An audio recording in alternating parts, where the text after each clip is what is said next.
The phone rings. My daughter's name is on the screen. I take a deep breath, straighten my back even though she can't see me anyway, and answer. Hey, sweetheart, how are you? I'm doing great, sweetheart. Don't worry, everything's under control here. I hang up, and my heart starts pounding somewhere up in my throat. Because it's a lie. A huge, heavy lie. And I know that right now, at this very second, millions of seniors just like me all across America are doing the exact same thing. We're staring at our phone screens and lying to our kids. We worked our tails off for 45 years. We paid our taxes, we raised our kids, we bought our homes. We believed in the American dream we were promised. We were told that after all those years of hard work, the golden years were waiting for us. That we'd be able to sit on the porch, drink our coffee, play with the grandkids, and not have to look at price tags in the grocery store. But somebody forgot to tell us that the golden years would suddenly turn into a quiet, invisible fight for survival. And the scariest part of this fight isn't an empty wallet or a cold radiator. The scariest part is looking your kids in the eye, hearing their voices, and lying to them that we're doing just fine. Why do we do it? Why do we stay silent? The first reason is ourselves, our pride and our sense of dignity. We spent half a century providing for these people. We were their protectors, their rock, their bank in tough times. And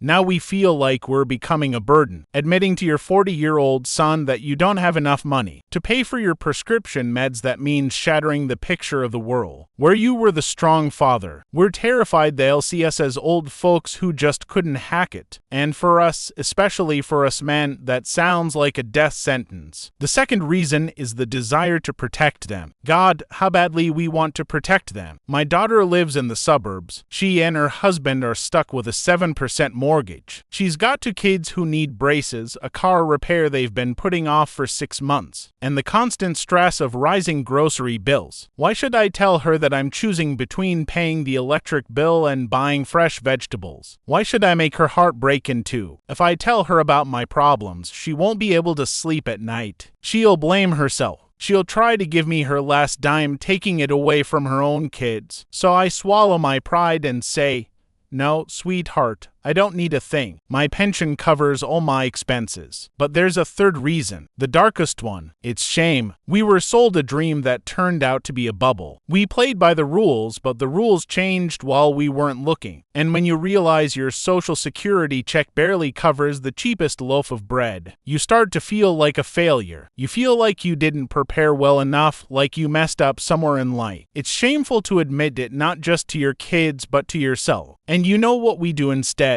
We become ghosts in our own lives. We quietly shrink our needs so we don't take up too much space. I don't tell my kids that I stopped buying meat because it's become unaffordable. I don't tell them I'm watering down the milk to make it last the week. I don't tell them that when my knee starts aching, I just pop some old ibuprofen and tough it out, because a doctor's visit and paying the insurance deductible would eat up my budget for the month. We skip meals. We turn off the heat at night to save a couple of bucks. We wear the same clothes until the seams start splitting. And the heaviest part of all this is the isolation. You're sitting in your house, a place that used to be full of noise and laughter. Now it's quiet. Too quiet. And inside you lives a constant, clinging fear. The fear that if you fall in the bathroom, you won't have the strength to get back up. The fear that one single accident, one broken tooth, or a bout of pneumonia will wipe out to dust the tiny savings you've been hoarding for years. But you can't call your kids, and you can't call your friends because your friends are sitting in those same houses, with those same quiet fears, and they're lying to their kids too. We're locked in this cage made of pride and love. But I recorded this video today to tell you one very important thing. Listen to me closely. What's happening to us is not our fault. You are not bad parents. You are not failures. Inflation ate our savings while we were sleeping. You did everything that was asked of you. You survived, you raised your kids, you gave them everything. And the fact that things are so hard for you right now, that's not your failure. It's the failure of a world that forgot who built it. Please stop carrying this burden all by yourself. Next time your kid calls, maybe you don't need to dump it all on them at once, but maybe you can drop a hint, or